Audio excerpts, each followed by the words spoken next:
Government-backed digital currency. Why you should be terrified. I'm going to explain this to you in 3 simple, fast steps. Step number 1. Let's understand exactly how this would work. And I want to be clear. These are not electronic dollars like we see today. A lot of people are confused. They say, oh, a digital currency is no big deal, because that's basically what we have right now with an ATM card and my bank. Wrong. Let's dive into the details. It starts with the Federal Reserve, and they create Fed coins. So the Fed coins, how do those get to the people? Well, of course, through MMT. All you have to do is download the app on your phone, and we will deposit the Fed coins onto your phone automatically. So Oblivious Oliver and your friend and family member Fred, of course, love the idea. They download the Fed app on their phone immediately. They get some MMT or helicopter money, UBI, whatever you want to call it. So in this example, there's 6 Fed coins that are created. Oblivious Oliver gets Fed coin 1, 2, and 3. Your friend and family member Fred gets Fed coin X, Y, and Z. Oblivious Oliver goes over to your friend and family member Fred's house and sees that he has the most amazing book in the world. That is right. And on the cover of this book, none other than Paul Krugman, your friend and family member Fred's favorite economist. And this book, for some reason, is named We Live in Strange Times. Ah, yes, I know the reason. Because every single time you turn on one of my videos, Krugman's ad pops up. I can't stand it. Editor, cut to the clip.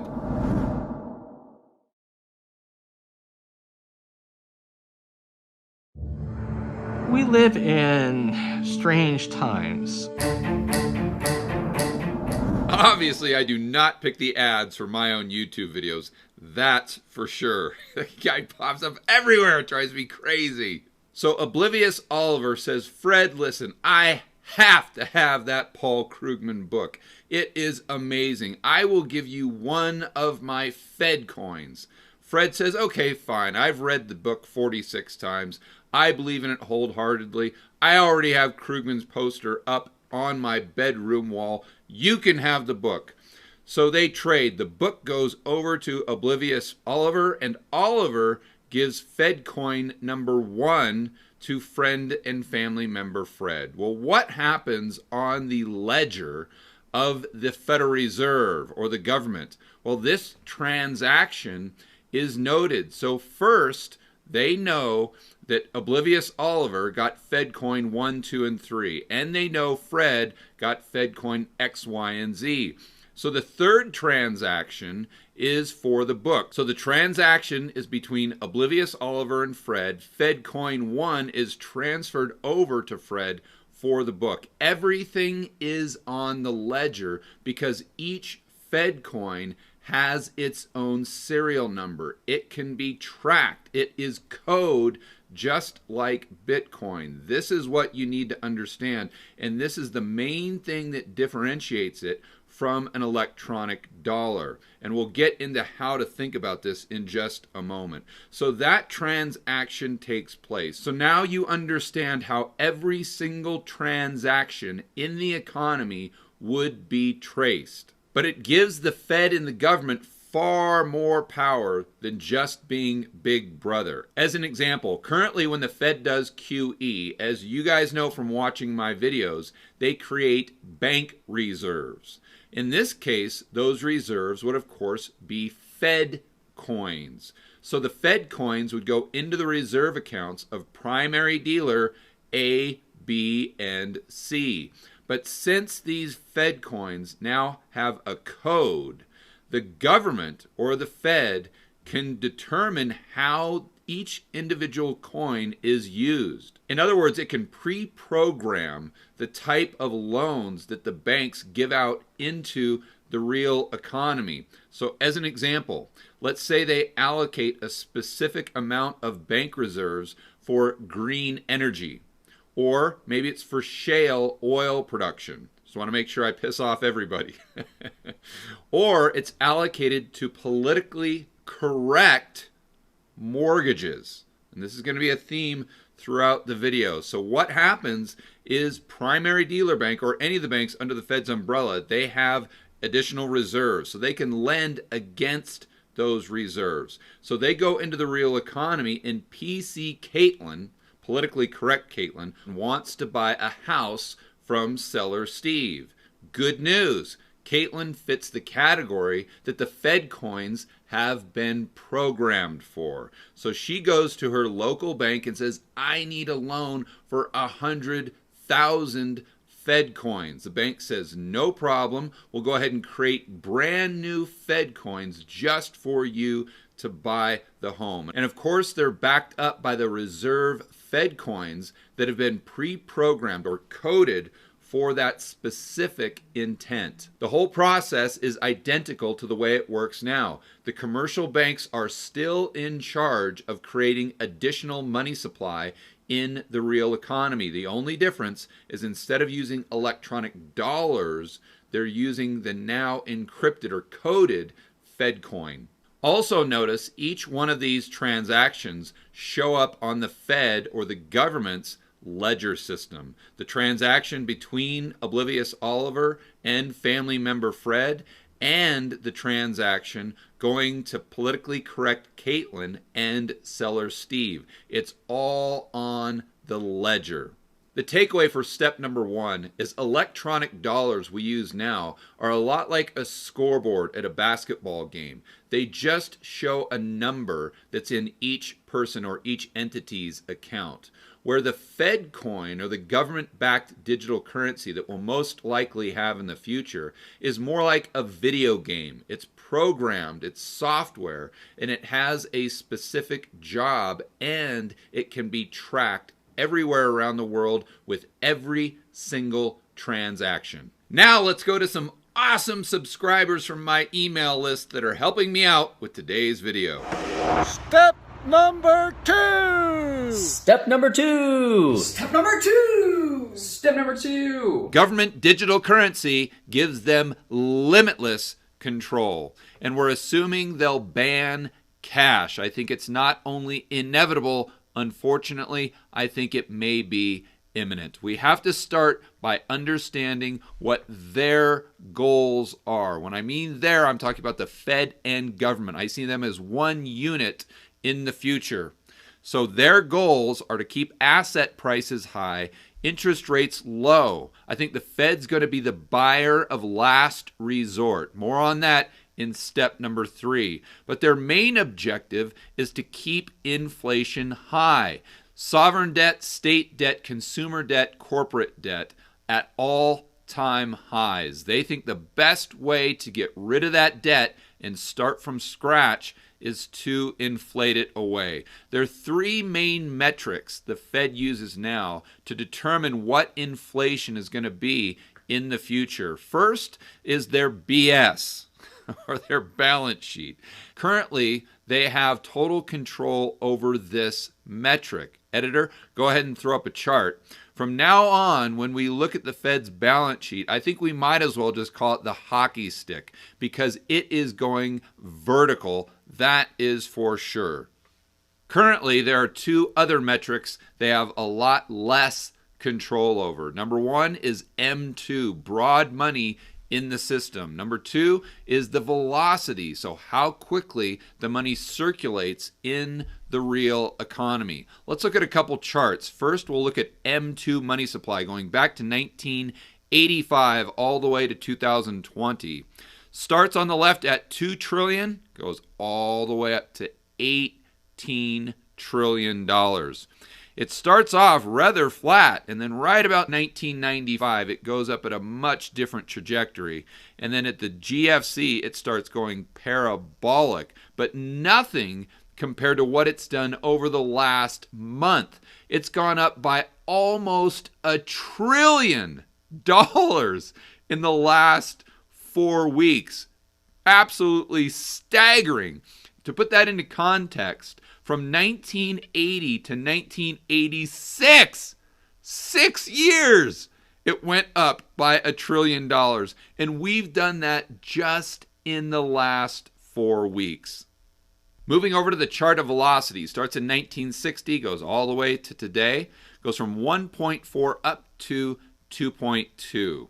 Before 1980, around the late 70s, it looks like, pretty darn consistent, going up and down, but just between 1.8 and maybe 1.68%. So down, up, and then pretty flat. And once we get to the late 70s, when inflation really gets out of hand, that's when velocity starts to spike. But Volcker comes in, jacks interest rates almost up to 20%. That decreases velocity. But then in the 90s, it really goes through the roof. It peaks out a little after 1995. Since then, it's done nothing but go straight down to where we are today at an all-time low around 1.4. We know from step number 1, the Fed and the government would have total control over how you spend your money. They would be able to guide spending in the real economy. They'd also be able to control the amount of credit in the system and who that credit was going to. If they can control the credit in the real economy, that means they can also control M2 money supply. They would also have control over the Cantillon effect. What is that, you may ask? Well, let's go to the AustrianCenter.com to check it out. The so-called Cantillon effect describes the uneven expansion of the amount of money. If a central bank pumps more money into the economy, the resulting increase in prices do not happen evenly. The Austrian economist Friedrich von Hayek compared this monetary expansion with honey. If you pour honey into a cup, it won't spread evenly. It kind of clumps up in the middle before it spreads out. Same thing with money. In the case of monetary expansion, the ones who profit from it are the ones who are close to the money. Close to the money in this case means anyone who can access the money right at the beginning, i.e. big companies and banks. They get the loans, they make the investments. The prices then start to rise even though the rest of the population has not yet received the new money. This part of the population usually are the people without much money. Nonetheless, they have to pay the higher prices even though they have not profited from the increase of the overall money supply. And they will never profit from it the same way the ones who received the money in the first place, that were closest to the money creation. The result is a redistribution from the poor to the rich. Wow, that sounds familiar, doesn't it? And keep in mind, the gentleman that came up with this concept was an economist in the 18th century. Just as true today as it was back then. So you may be saying to yourself, well, George, that actually sounds pretty good. The Fed could make sure that some of the money or all of the money isn't going to the big banks and the big corporations, just driving up asset prices and creating all these bubbles that would get to the average Joe and Jane in the real economy. But I see it from the other side. I think they would use the new power they had using the government digital currency, the Fed coin, to make sure that the money didn't go into Main Street first. I think they would take the power to make sure that 100% of the brand new Fed coins that were created only went to those people who were connected politically. The corporations, the big banks, whomever is rubbing elbows with the politicians. So it would be even worse than it was before. The Fed coins are created. They go to those individuals or entities who have the political connections first. 100% of the new money that's created. And then Once they've already spent it, it trickles down into the real economy. By this time, prices have gone up, and the average Joe and Jane,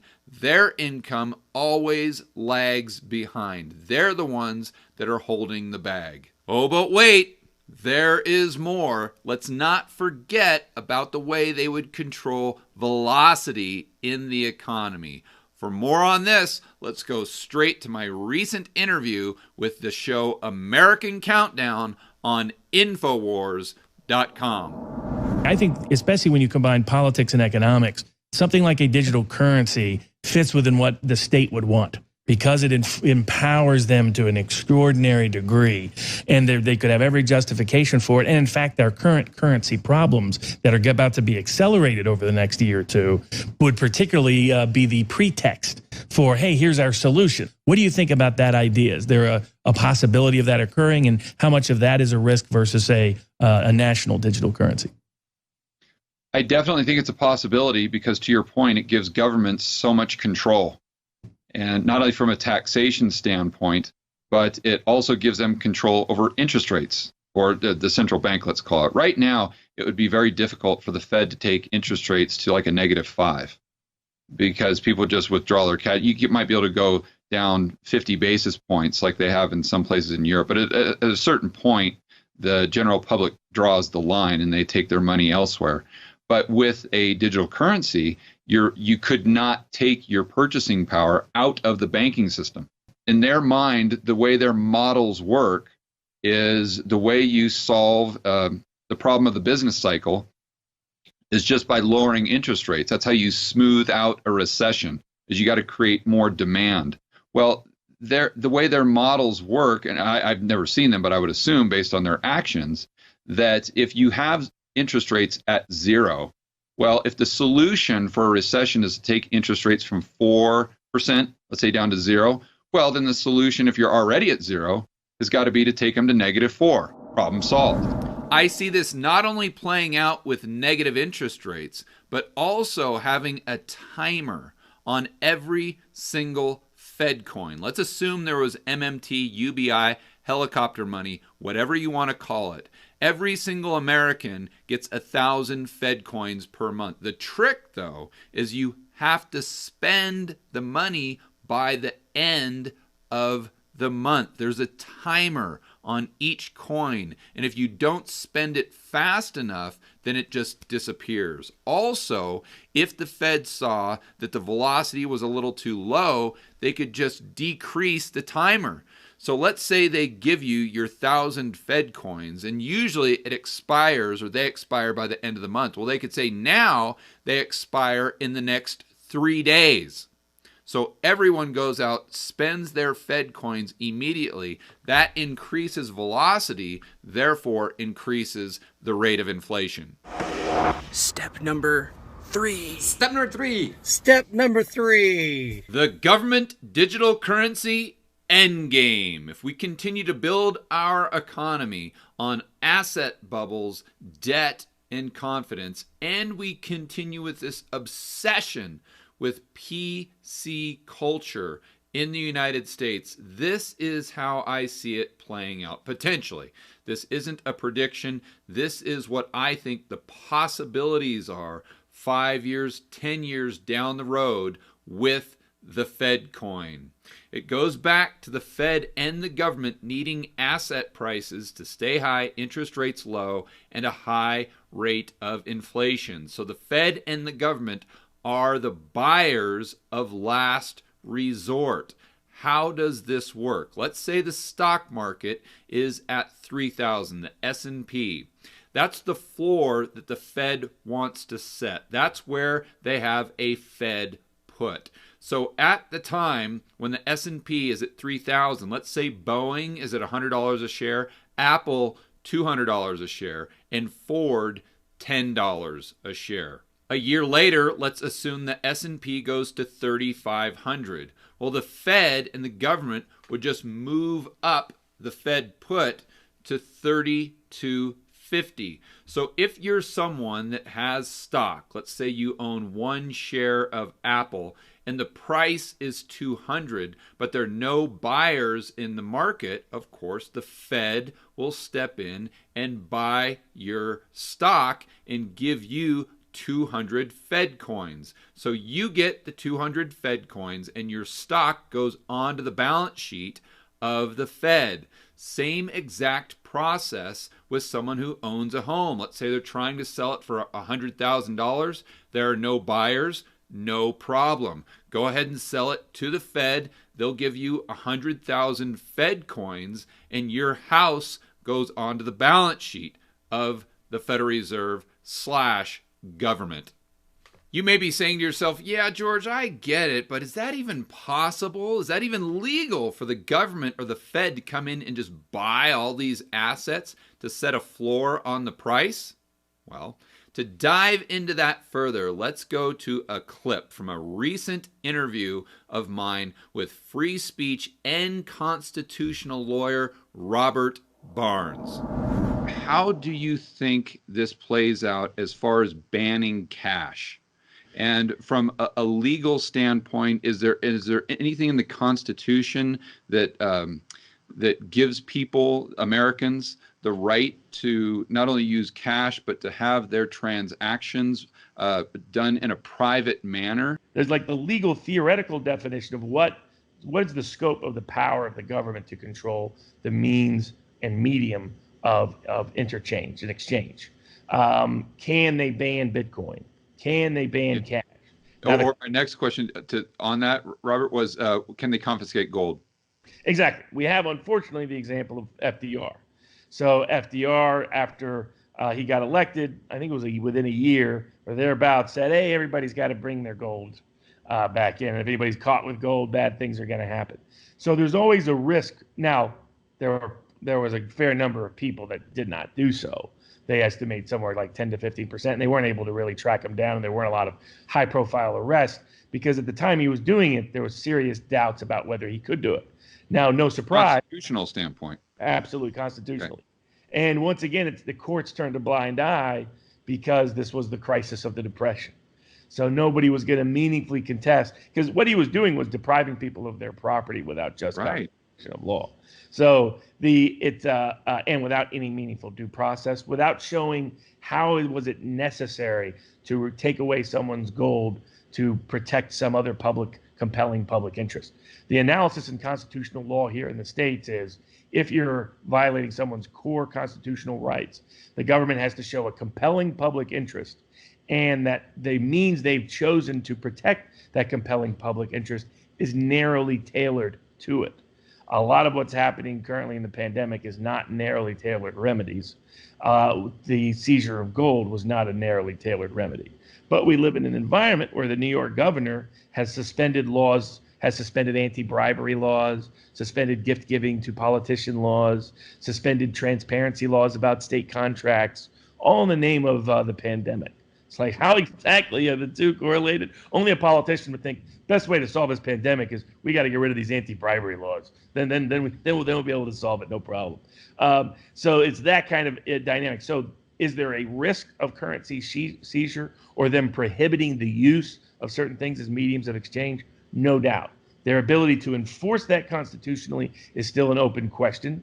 Their ability to do so practically is probably the bigger question. So even if it was against the law, they'd simply change the law or ignore the Constitution altogether. As Robert puts it, they'd simply look the other direction. But what about small and mid-sized businesses? How would the government and the Fed prop those up? Well, as an example, let's use Joe's Cafe. Joe, unfortunately, isn't doing well, and you can tell he's extremely bummed out. He is stressed because he's losing a lot of money. But Joe has a social score of 10, which is very good. It's a scale of 1 to 10. Joe has been a very good boy. He's played by all the government's rules, explicit rules and implicit rules. How would a social score actually work? Well, let's go over some things that would most likely reduce your social score. And remember, we're using Fed coins right now. These are not electronic dollars. They're just like a video game or a robot. They can be programmed to do whatever the government or the Fed wants them to do, and they can be tracked with every transaction anywhere in the world at any time. Very crucial you remember that. So going back to the social score, well, if you went out and bought too much alcohol, or what the government deems to be too much alcohol, of course, that would lower your social score. What if you went out and bought a gun, or maybe you bought gold or Bitcoin? Of course, only criminals would want to do that. Your social score would definitely come down. Or if you went out and criticized the Fed's ledger or said anything bad about the government, social score got to come down for that. Let's say you get caught speeding, or on social media you get banned from a certain platform, or even worse, let's say you get blocked on Twitter by one of the political elites. Your social score definitely going down. You see how this would all start to work. Because the Fed owns all the debt, meaning all the loans, SBA loans, auto loans, home loans, the banks would originate them, but they would go straight to the Fed's balance sheet, just like we do right now with mortgages and Fannie and Freddie. Since all the debt would go onto the Fed's balance sheet, it doesn't matter if the debt is paid back or not, because the Fed doesn't have a profit and loss. They create as many Fed coins as they want. So someone gets a loan not based on their ability to pay it back. Absolutely not. That would be complete discrimination, of course. They would strictly get the loan based on their social score, whatever they wanted, whether it was a business loan, auto loan, home loan, student loan, you name it. It all starts with the social score. Going back to Joe's business that's really struggling, the Fed and the government don't want him to go bust because he's got a great social score. So what do? They simply program the Fed app that's on Oblivious Oliver's phone, Fred's phone, and of course, politically correct Caitlin. So then their Fed coins can only be spent for the next 3 days, let's say, or the next week or the next month. They can only spend their Fed coins at Joe's store. Of course, this brings in a lot of money and gets Joe back into the black to where he is profitable. This is the way the Fed and the government would make sure that no one ever loses money. Nobody has to worry again. We've got a system, an economy that's set up the way it should be, based on a social score and not based on merit. And all of this is possible because we're on a government-backed digital currency. Now you may be asking yourself, yeah, George, but man, if they're buying all these assets, all these loans, propping up businesses with the Fed coins, isn't that going to create a ton of inflation? Not at all. Problem solved. For that, we go straight to the MMT playbook. Because the federal government is just spending these coins into existence, it's not part of the Fed anymore. They don't have to sell bonds or debt. Then to lower the money supply or reduce the amount of inflation, they just need to get money or Fed coins out of circulation. To do that, they simply raise taxes. Everybody has all their Fed coins on the app. It's on their phone. So the government or the Fed just simply reduce everyone's balance by 20 or 30%, whatever they need to do to make sure there's less Fed coins in circulation to keep inflation under control. Again, central planning at its finest. So what would you do if they banned cash, made Bitcoin completely illegal, if you used it, 10 years in jail, and they confiscated all the gold? What do you do next? Let me know in the comments below. For more content that'll help you build wealth and thrive in a world of out-of-control central banks and big governments, check out this playlist right here, and I will see you on the next video.